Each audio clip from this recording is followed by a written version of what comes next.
बिस्मिल्लाहिर्रहमानिर्रहीम बिस्मिल्लाहिर्रहमानिर्रहीम। आज बेटा हम चैप्टर 2 इसकी जायज़ा एक्सरसाइज करेंगे, रिव्यू, और इसमें क्वेश्चन नंबर 2, 3, 4 हम पहले स्टेप में करेंगे बेटा, और देखेंगे कि जो पहले हमने चीज़ें पढ़ी हैं उन्हीं को हम दोबारा रिपीट करेंगे कि उसमें क्या करना है। सबसे पहले बेटा देखिए साइंसी तरकीब, साइंटिफिक मेथड। अब बेटा गौर से सुने, तो जब आपने साइंटिफिक तरकीब पढ़ा था बेटा मेथड, तो उसमें लिखा था बेटा आपने कि जो साइंसी तरकीब होती है उसमें नंबर को इस चित्र में लिखा जाता है, a क्रॉस 10 की पावर n। तो यहाँ पे बेटा देखिए 10 की पावर तो नहीं लिखी हुई है, नो। पहला स्टेप बेटा हमने ये किया, पॉइंट पहले से मौजूद है, हवाले का मकाम या रेफरेंस पॉइंट बेटा कहाँ पे आता है, 5 के बाद। बार बार मैं बता चुका बेटा कि रेफरेंस पॉइंट वो मकाम होता है, तारीफ भी बता रहा हूँ, उर्दू में भी एक्सप्लेन कर रहा हूँ कि बाएं तरफ से लेफ्ट साइड से पहला नॉन जीरो डिजिट के बाद, नॉन जीरो डिजिट वो होता है बेटा जो जीरो नहीं होता, पहला डिजिट है 5, इस तरफ जीरो की कोई वैल्यू नहीं है लेफ्ट साइड में, तो हमारा रेफरेंस पॉइंट आ गया 5 के बाद। अच्छा, अब आपने बेटा साइंटिफिक नोटेशन में पॉइंट को नॉन डिजिट पे ले गए सर, 10 की पावर जब लिखते हैं बेटा तो जितने नंबर का यहाँ फर्क होता है बेटा, कितने नंबर है यहाँ पे 4, प्लस के माइनस के, प्लस का माइनस का माइनस का 4 हो गया सर हमारे पास, ठीक हो गया जी। इधर बेटा नंबर 2 पे आ जाए साइंटिफिक नोटेशन में। अगर आप गौर से देखें बेटा, तो मैं बार बार ये कह रहा हूँ कि अब इलेक्ट्रॉनिक डिवाइसेस जितनी आती हैं, किसी मॉल पे चले जाएं, पेट्रोल पंप पे चले जाएं, कहीं पर भी चले जाएं, आप जब भी आप इलेक्ट्रॉनिक डिवाइस आप देखेंगे तो उसमें पॉइंट्स में आंसर लिखा होगा, आखिर में जीरो लिखा होगा। क्या लिखा होगा? जीरो लिखा होगा। अब ये मैंने पेट्रोल डलवाया है, लेट्स सपोज 2-3 दिन पहले, तो मैं इलेक्ट्रॉनिक डिवाइस से डलवा रहा हूँ, तो देखिए मेरे पास 1604.0 1604 रुपए मैंने खरीदा है जी पेट्रोल। तो आगे क्या लिखा हुआ बेटा 0.00, मशीन ने दिया है, टाइम कितने बजे मैंने खरीदा वो भी बता दिया, क्योंकि मैं कार्ड के ऊपर खरीद रहा हूँ तो वो मुझे बता देता है कि भाई 1604 में मेरी जो फ्यूल टैंक है वो फुल हो गया। उसके बाद मैं पेट्रोल पढ़ नहीं रहा था, उसने कहा 1604 में खत्म हो गया। तो ये पॉइंट ना हो तो एंड के ऊपर होता है भाई, समझ में आ गई बात? देखिए नहीं है तो बेटा कहाँ लगा देंगे। अच्छा, पहली बात पॉइंट चाहिए होता है, दूसरी बात बेटा रेफरेंस पॉइंट। रेफरेंस पॉइंट बेटा क्या है, लेफ्ट साइड से। तो अब बेटा जब साइंटिफिक नोटेशन में लाते हैं 7.34, और एक बार और से सुन ले, 2 टाइम्स कभी भी पॉइंट एग्जिस्ट नहीं करता वैल्यू के अंदर, क्या आपके इशारे इधर भी लगाओ इधर भी लगाओ, no, point is always 1 time given होगा, बस एक दफा आपके पास आएगा, एक से ज्यादा दफा नहीं लिख सकते। तो पॉइंट नहीं था, मैंने एंड पे लगाया, उठा के कहां लाना था, first non zero digit left side से। 10 की पावर कितनी होगी भाई 2, इनके दरमियान 2 डिजिट का डिफरेंस है। तीसरे वाला देख लेते हैं बेटा, ये साइंटिफिक नोटेशन में कोई कहेगा कि बेटा ये 10 की पावर में भी है, और सिर्फ यहां प्रॉब्लम है, ये ठीक नहीं था कि ये फर्स्ट नॉन जीरो डिजिट के बाद पॉइंट नहीं था, इसलिए इसको ठीक करना पड़ेगा बेटा। देखिएगा यहां लाना है पॉइंट को,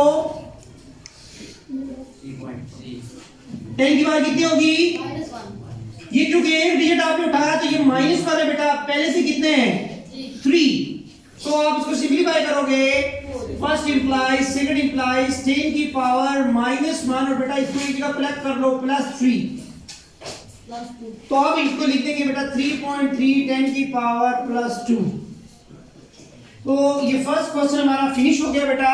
तो this is all about scientific notation, कि साइंटिफिक नोटेशन में आपने वैल्यू को 10 की पावर में लिखना होता है और फर्स्ट नॉन जीरो डिजिट के बाद पॉइंट को शिफ्ट करना होता है।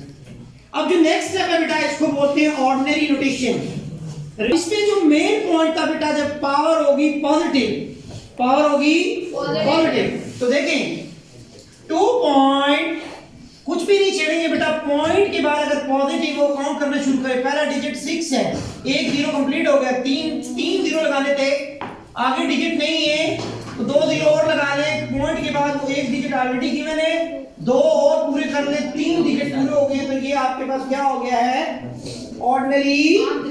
ऑर्डिनरी नोटेशन हो गई जी 2.66। अच्छा, अब इसमें एक और प्रॉब्लम है 2.66 में नहीं तो पॉइंट नहीं। जी।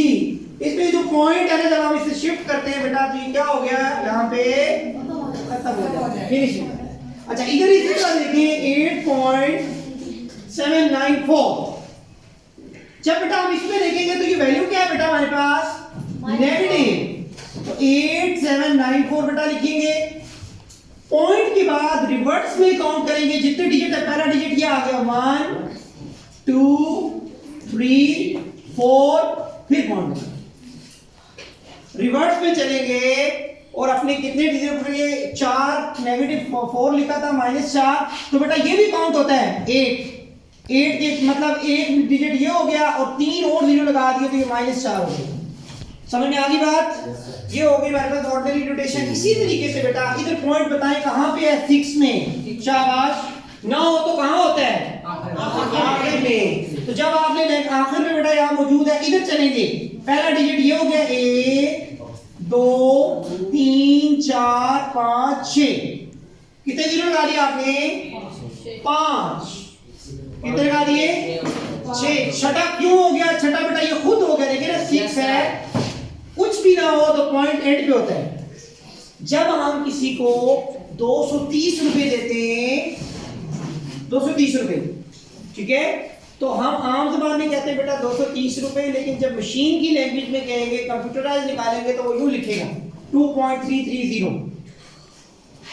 एक टाइम आएगा जैसे मेरी करेंसी चल रही है, करेंसी वाला काम बिल्कुल खत्म हो जाएगा, सारा का सारा डिजिटल होगा। जैसे हम इजी पैसा पे यूज करते हैं, कार्ड के ऊपर खरीदो फरोख्त करते हैं, तो हम इसके ऊपर चलते हैं 230.5, तो 5 पैसे और होंगे। वो 5 को जब मल्टीप्लाई करता है, नूडल्स ले लिए बच्चों के या कोई और चीज हमने ले ली स्टोर से, तो वो जो पॉइंट्स भी आ रहा था उसमें भी उनको फर्क पड़ता है।